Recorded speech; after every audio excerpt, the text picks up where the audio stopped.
Assalamualaikum warahmatullahi wabarakatuh. Salam sejahtera bagi kita semua. Sebelumnya, perkenalkan nama saya Priska Nuriskia Desdani dari kelas 11-7. Kami dari kelompok kolonialisme Belanda beranggotakan Amelia, Dirli, Priska, Imelda, dan Widya.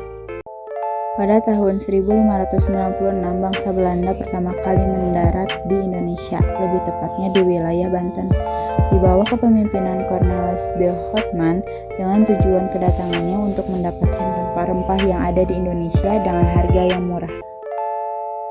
Namun, pada tahun 1598, bangsa Belanda kembali mendatangi Banten. Kedatangannya kali ini diterima oleh masyarakat. Belanda pun berhasil menguasai perdagangan dan mendirikan perusahaan dagang. Untuk mendapatkan tujuannya, Belanda mendirikan benteng pertahanan yang disebut Benteng Afar. Dan pada 20 Maret 1602, Belanda mendirikan kongsi dagang yang disebut VOC. Dengan melakukan monopoli perdagangan, menanamkan kekuasaan pada daerah Indonesia yang mereka datangi. Setelah VOC resmi bubar, pada tahun 1808, Herman William Daendels, seorang politikus Belanda, diangkat menjadi Gubernur Jenderal Hindia Belanda. Dia menerapkan sistem kerja paksa yang disebut kerja rodi. Karena perilakunya dikecam oleh masyarakat, Daendels digantikan oleh Gubernur Jenderal Janssens pada tahun 1811. Saat berusaha memulihkan pertahanan, Janssens harus menyerah karena Inggris berhasil menguasai Indonesia.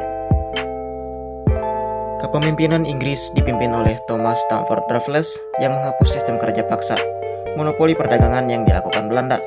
Dia menerapkan aturan kebebasan terhadap masyarakat Indonesia. Namun, kekuasaan Inggris tidak berlangsung lama. Lalu Inggris menyerahkan kembali kekuasaannya kepada Belanda dengan perjanjian di Konvensi London tahun 1816.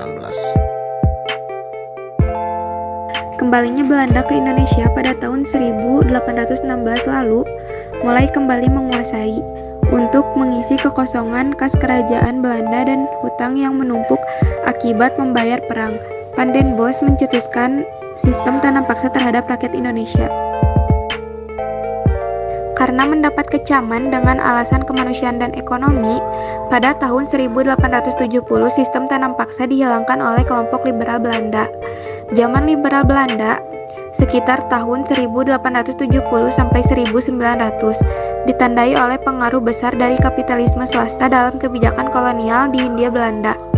Meskipun memakai sistem liberal, masyarakat lokal tetap menderita karena kelaparan, kurang pangan, dan penyakit tidak lebih baik di zaman liberal dibandingkan dengan masa sistem tanam paksa.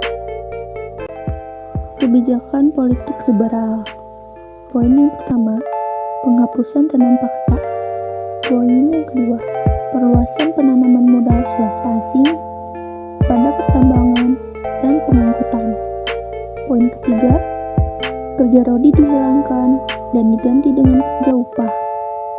Poin yang keempat, mengeluarkan undang-undang agraria pada tahun 1870 yang isinya semua tanah di Indonesia adalah milik pemerintah Belanda, sehingga pihak swasta boleh menyewa tanah dalam jangka waktu 50 sampai dengan 75 tahun.